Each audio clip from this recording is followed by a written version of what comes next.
Sobotním motocyklu 2025, výstava a veletrh. A nemůže dnešní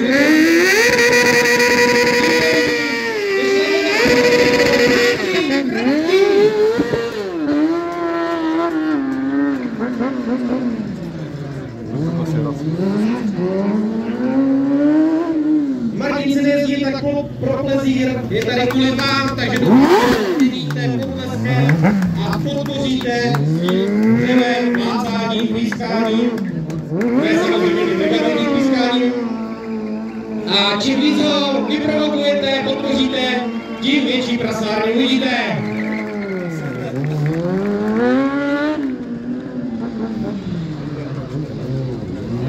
Martinovi je 38 let a na Polestar Tradingu působí od roku 2002, kdy začínal na MZ, kterou ještě dneska uvidíte jako měřenou show. Jinak se dá Kamu 636, už několikáté generace. Marťas je kousíček od Plzně, vesničky Mladý Smolivec. A snad víte, že to má na Vlnářské letiště jenom malinký kousíček. Jsem takto posunu. Běžný, samozřejmě. Co říct v motorce, kdo nezná? Já už jsem zmiňoval Kama 636. Myslím, že třetí, čtvrtá generace. Ve speciálních úpravách pro stunt riding, takže můžete vidět chromonitický příhradový rám. To samý padáky, který má obšroubovaná úplně celá motorka. Dále motokrosový řídítka s příslušnýma nástavcema. Co tam máme dále? Upravená nádrž pro různý triky. Vidíte změněný převod vzadu na 64 zubů. A ty poprostní brzdiče, nebo držák a 3 brzdiče na zadním kole. Taková dominanta ty horní dva jsou na to brzdičku, co má pod stojkou. A ten třetí spodní je klasicky na pedál. Jinak motorově taková je úplně v základu. Teď karpé. No a pak už stačí jenom jezdit světová špička. Tak, takhle jste ho mohli potkat někdy v roce 2002, když si pořídil MZ-u a na návštěv letišti začal pilovat ty tričky, který se naučil doma na kole. Takže takhle to začínalo. Takhle Martin začínal a kdo z vás by chtěl začít MZ-a nebo něco takového malinkého? Ideální stroj na začátek. Lehoučký, za pár kaček, můžete s tím řezat, vydrží to strašně. Zase můžete vidět různý úpravy za ty leta, co Martin na té MZ jezdí. Tam toho přibylo, ubylo strašně moc, nevím, co bych vám tomu řekl. Je tam, přijďte se podívat, přijďte se zeptat. Vidíte, že není potřeba žádný výkon, je to jenom o vyježdění.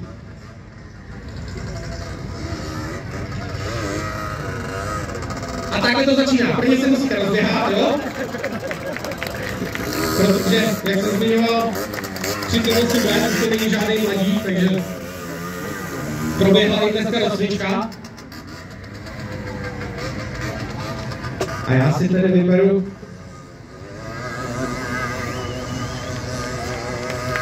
takže burnouty, jde to všechno. Já si tady někoho, ty se mi líbíš, kámo. No, koukám na tebe.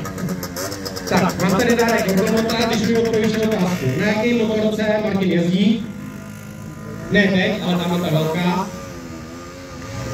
Kawasaki. A kolik je Martinovi let? 38. No vidíš, takže tady máš taky.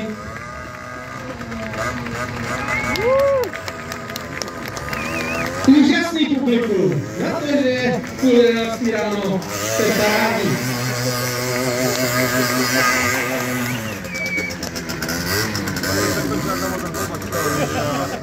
Tak, někdo dostane přímo zvuku, majte se. A můžete si samozřejmě plásnout. Jízdy, výlí po zadním kole. Z jednoho nohou hrazdě.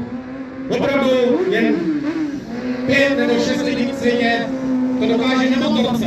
Na 4kolce to tady ještě dneska uvidíme, ale na motorce. Tak to chci vidět, pořádný aplaus, pořádný úspěch. A jdeme, je tam a natažený. Trošičku jsme omezený placem, jinak to dokáže i dál. Ale tohle to už je velká špička, jo?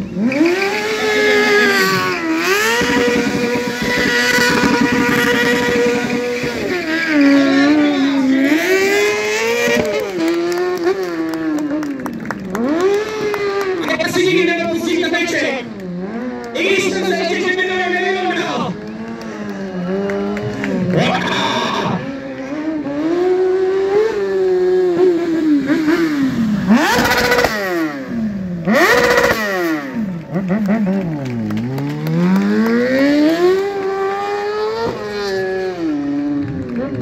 Uvidíme, co si Marta ještě připravil. Naše show se pomalinku chvíli ke konci a finito! Dneska poprvé a ještě dvakrát krtí na motocyklu 2025. Děkujeme vám. Nesmím zapomenout poděkovat Special Brother Crew, Adamovi Pešlovi za postavení této Motozone arény, za ty krásné tribuny a pozvu vás na její ukrutnou show. Protože to, co se vidíte s Martinem, bude u speciálu Gra 6, 5. A uvidíte i Adama. Je to první stunt rider, který letos dojel Dakar. Takže dneska uvidíte jezdit.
Budeme ještě chvíličku koukat.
Mně se vždycky vypne mikrofon, když skáče salto. Tak co, je to dobrý? Na začátek! OK, pojďme pokračovat, protože je mou velkou milou povinností přivítat do arény člověka, který miluje Suzuki, Kuba Kikal!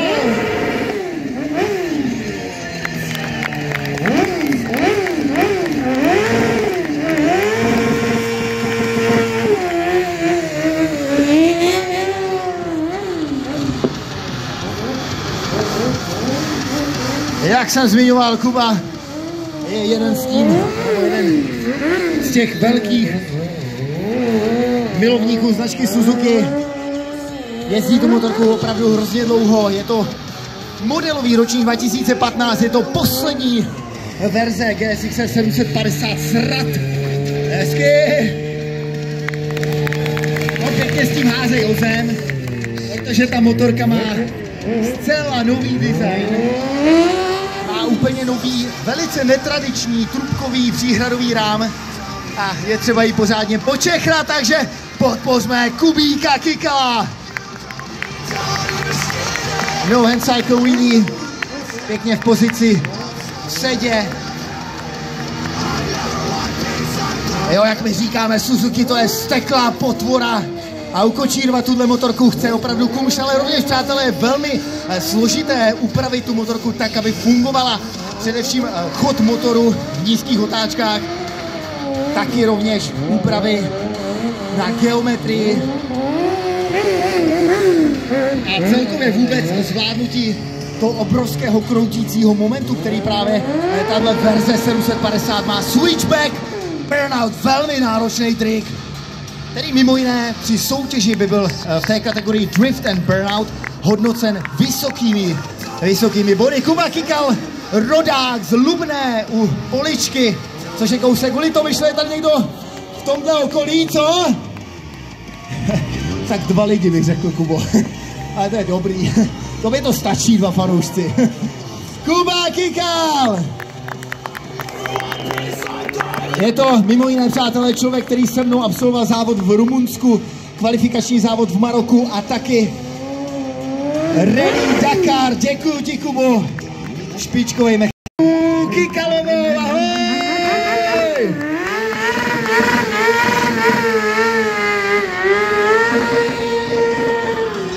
Neskutečná, možná 30kilová Katka, která ovládá úžasně motorku, která váží neuvěřitelných 205 kg. Nemyslete si, není to žádná plastová verze, modelová verze z nějaké 3D tiskárny, ale je to poctivé železo a kov. Je to rovněž, byť tomu barvy vůbec neodpovídá, je to Kawasaki, pro kterou je typická zelená barva. A je to také ročník stejný, který jezdí můj bratr Patrik, a to je rok 2004. Čau, Katko! Je to tak, je to sexy, když vidíte ty blondětý vlasy, jak vlajou z té přilby. Tak, Katka Kikalová, která byla původně Jandová, což bylo ještě v minulém roce. Katka se provdala v červenci 24 za našeho úžasného Kubu Kikala. Yes, krásný scrape. Tak mimo svoji standardingovou kariéru plnou exhibic a rovněž také závodu, tak Katka za poslední 2 roky dostala opravdu mnoho práce do filmu jako filmová dublérka, ale nebavíme se tady o filmech, které jsou na české půdě, ale o zahraničních projektech, nejenom evropských, ale taky pro americký trh, takže z naší Katky se stává i stunt dublérský fenomén. Katka Kikalová, pojďme ji pěkně podpořit, zaslouží si to rozhodně.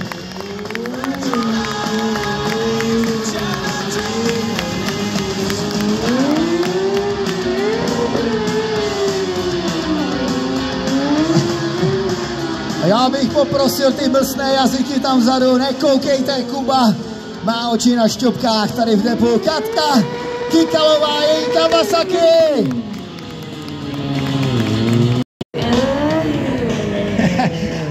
Pojď zatančit, ty vejčku. Míra Sporták, mimo jiné jeden z členů, který zakládal motoškolu Pozadím v České republice v roce 2011.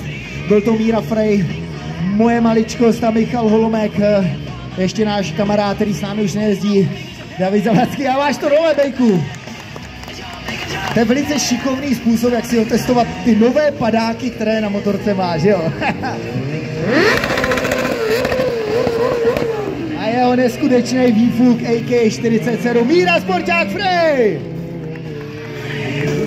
Zapamatovat, protože jsem schopný jeden den říct Jandová, pak Kikalová, takže se mi to plete, ale chtěl jsem tím říct, že vlastně Kuba a Katka jsou tak trochu v podstatě našimi dětmi, protože Kuba Kikal jako jeden z prvních lidí absolvoval naší kaskaderskou školu v roce 2012 a Katka ji absolvovala jako účastník v roce 2014, takže máme určitě zásluhu na jejich kariéře, nás to těší a o to víc ještě, že zůstali v týmu a že pořád spolupracujeme, což je prostě neuvěřitelné. Headset, krásně protažený opravdu do špičky. Sami dobře víte, jak někdy složité udělat stojku na hlavě na zemi, natož na motorce, že jo? Kuba a Katka.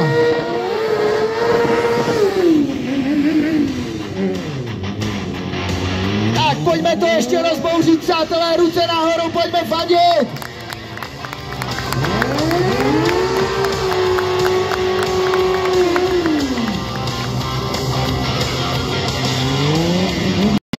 Tady ti někdo hodně věří, tak jeď, prosím tě. Ukaž.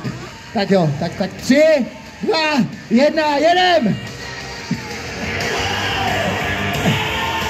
On je vtipný sám o sobě, ale i když jezdí, jo, tenhle čouzek. Fakt je to jezevčík, on zkrátil úplně všechno, motorku zkrátil, skútra zkrátil.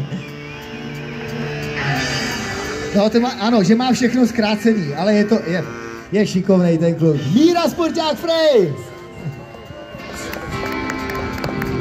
Já jsem si s tou jeho přezdívkou vůbec nedělal legraci, protože mu ty sporty vážně nešly a proto já nechápu, jak on ty nohy jako takhle nějak dává kolem sebe. Pojď sportáčku, zatrubnám! On si dělal té doby legraci, že to je sponzorovaný prototyp značky Yamaha. Tak, ale pojďme ho vyburcovat, protože já jsem jednou viděl, že jezdí po předním, pojď Sparte!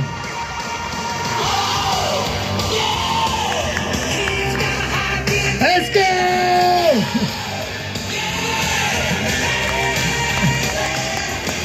Tady vidíte, tady platí, že prostě na velikosti nezáleží. Protože Kubovi se to povedlo, že jo?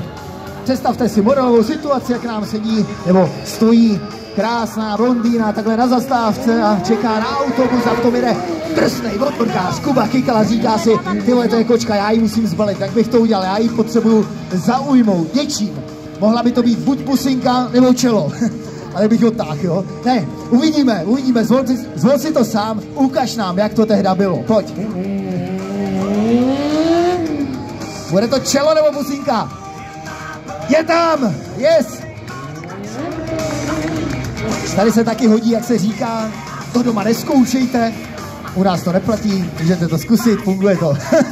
Pojďme je podpořit!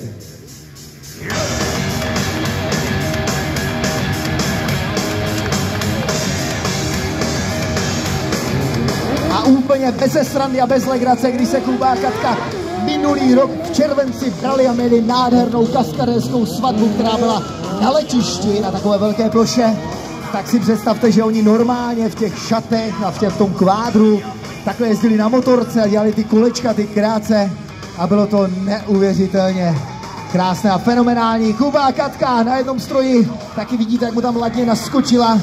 Přitom je to pro Kubu velmi těžké, protože mění ten její náskok, mění zásadně těžiště a vůbec rozložení váhy na té motorce a Kuba s tím musí pracovat nejenom přenosem, ale taky kombinací množství plynu a zadní brzdy, aby to vůbec dokázal tu motorku udržet. A mu tam poskakuje na nádrž, na sedlo. To je taková klasická ženská, se dostane všude.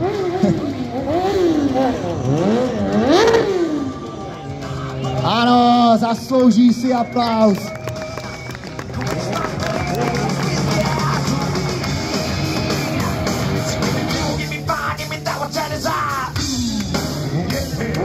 Double roznožka neboli double spreader na motorce, jak se tomu odborně ve standridingu říká.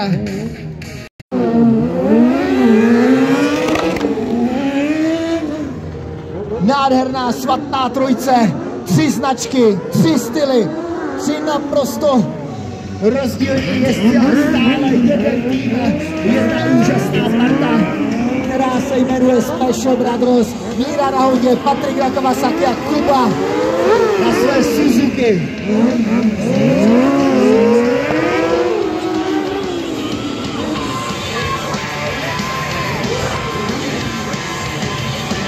Taková trojice, která umí udělat pořádný bordel.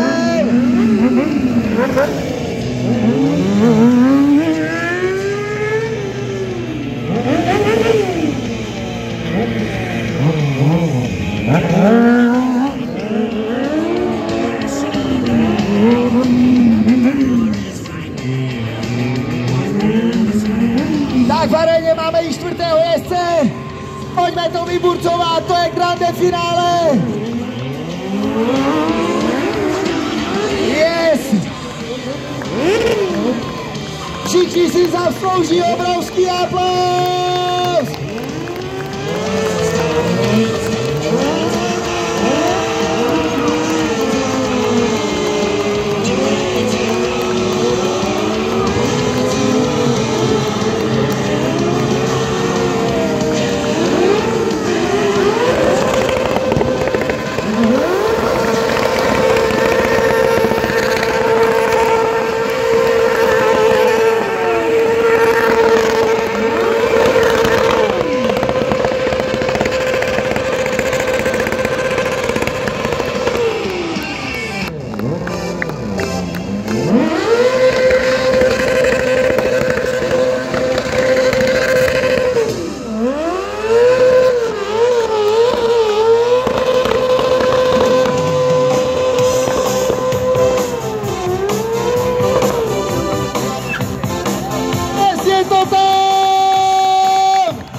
Člověk je naprosté zvíře.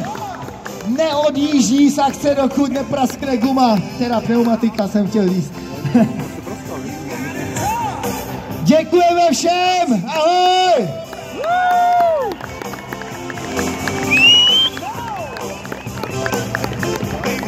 A já bych milé rád ještě jednou poděkoval a představil tyto krasavce. Začnu tady od pekelníka, který to držel na tu 6, dokud to neřaklo.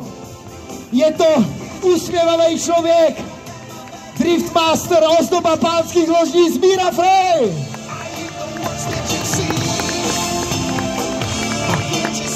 Matador českého standridingu, nejdéle působící člen Special Brothers, zakladatel motoškoly Pozadím, hudebník a krotitel duchů Michal Šipiholovek.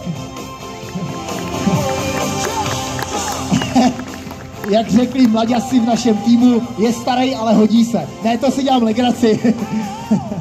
OK, nejvyšší český standrider, naděj českého standridingu a také můj bratr, úžasný Patrik Pešel.